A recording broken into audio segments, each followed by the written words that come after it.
hablamos de la inspiración de la Biblia, vamos a mirar dos textos centrales. El primero es en el segundo de Timoteo 3:16. Este texto dice que toda la escritura es inspirada por Dios. De nuevo, segundo de Timoteo 3:16, toda la escritura es inspirada por Dios. Esto quiere decir que la escritura, la Biblia, viene de Dios, procede de Dios. Las personas no inventaron la palabra, no apareció un día mágicamente, pero Dios inspiró a autores a escribir lo que llamamos la Biblia o las escrituras.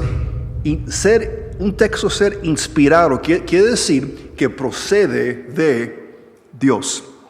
El segundo texto que vamos a mirar es 2 de Pedro 1:21, y aquí Pedro dice: sino que los profetas hablaron de parte de Dios, impulsados por el Espíritu Santo. De nuevo, sino que los profetas hablaron de parte de Dios, impulsados por el Espíritu Santo. Esto quiere decir que lo que fue escrito en la Biblia, en las Escrituras, no fue algo que inventaron, fue algo que Dios impulsó por su Espíritu para que hombres escribieran exactamente lo que Dios quería tener en su palabra. Porque estos textos, los 66 libros, proceden de Dios, fueron inspirados de parte de Dios. Cuando miramos entonces estos textos centrales, hay otros, pero estos son dos textos centrales que vemos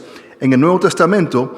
Vemos que estos textos confirman que toda la escritura procede de Dios, viene de Dios, y porque viene de Dios es un texto inspirado por Dios. No solamente un libro, no 10 libros, no solamente el Nuevo Testamento y el Antiguo Testamento, pero los dos testamentos, los 66 libros fueron inspirados por Dios. Y quiere decir que estos textos proceden de Dios. ¿Y por qué proceden de Dios? Porque si el texto es inspirado por Dios, entonces podemos decir que ese texto viene con autoridad. Autoridad por lo que creemos y para lo que practicamos, lo que hacemos. Porque toda la escritura es inspirada por Dios, entonces el texto tiene autoridad para lo que creemos y también lo que hacemos, lo que practicamos, cómo vivimos. Por ejemplo, en Josué 1:8, este texto dice: este libro de la ley no se apartará de tu boca, sino que meditarás en él día y noche, para que cuides de hacer todo lo que en él está escrito. Porque entonces harás prosperar tu camino y tendrás éxito.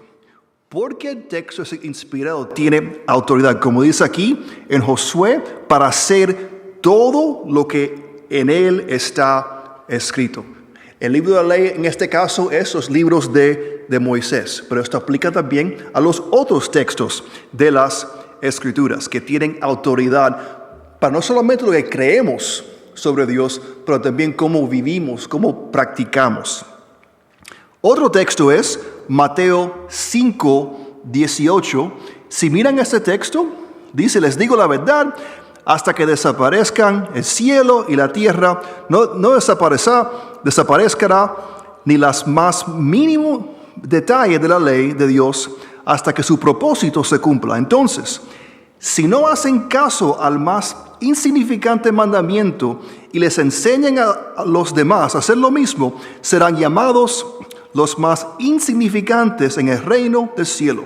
Pero el que obedece las leyes de Dios y las enseña será llamado grande en el reino del cielo. Este es un texto del Nuevo Testamento.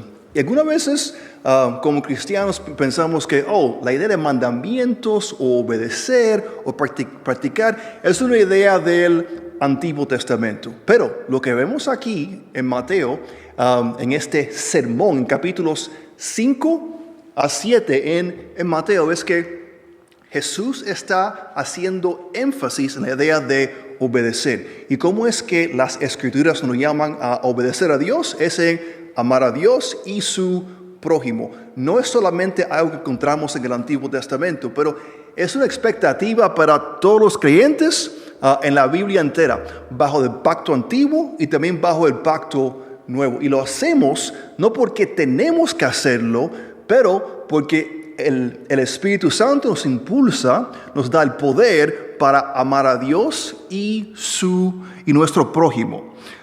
Es bajo el Antiguo Testamento y también abajo del Nuevo Testamento. Así que este texto, la Biblia, como Jesús apunta aquí en Mateo, tiene autoridad para lo que creemos y también cómo vivimos. Y nuestra vida es una en que debemos amar a Dios y amar a nuestro prójimo. Y también aquí en 1 Corintios 4:6 vemos a Pablo y dice en la segunda línea, con el fin de que aprendan de nosotros aquello de no ir más allá de lo que está escrito. Entonces, este texto tiene autoridad, tanta autoridad que no debemos hacer ni menos ni más, pero exactamente lo que nos pide Dios en las Escrituras. Entonces, porque el texto es inspirado, tiene autoridad. Autoridad para lo que creemos y también cómo practicamos o cómo vivimos. Y nuestras vidas deben ser vidas en que amamos a Dios y nuestro prójimo. Y lo hacemos bajo el pacto nuevo porque tenemos el Espíritu Santo. No porque tenemos que hacerlo, pero porque queremos hacerlo, porque tenemos el Espíritu del Dios único. Y también vemos en el próximo PowerPoint, vemos que por qué el texto es inspirado por Dios, entonces es verdad. Dios no dice mentira, y porque el texto procede de Dios, el texto mismo, la Biblia, es verdad, sin mentira, de ninguna manera. Miramos, por ejemplo, Proverbios 35, aquí dice, toda palabra de Dios demuestra ser verdadera. La palabra de Dios es verdad. También Juan 17:17, tu palabra es verdad, la palabra de Dios, porque toda escritura es inspirada por Dios, viene de Dios, procede de Dios, la palabra de Dios es verdad. ¿Y cómo es la palabra de Dios? Vemos en textos como Deuteronomio 4:2, Proverbios 30:5-6 y Apocalipsis 22:18, vemos que no debemos añadir ni quitar nada de la escritura que es inspirada, tiene autoridad y es verdad porque es la palabra de Dios. Entonces, cuando miramos a la idea de inspiración, antes de movernos a la idea de canon, vemos que la inspiración, en el próximo PowerPoint, vemos que toda la escritura es inspirada, tiene autoridad y es verdad. Toda escritura es inspirada, es verdad y tiene autoridad. Autoridad para nosotros en lo que creemos sobre Dios y autoridad en cómo vivimos, cómo practicamos. La expectativa es que vamos a amar a Dios y nuestro prójimo porque tenemos el Espíritu Santo. Así que la palabra de Dios es inspirada, quiere decir que procede de Dios mismo.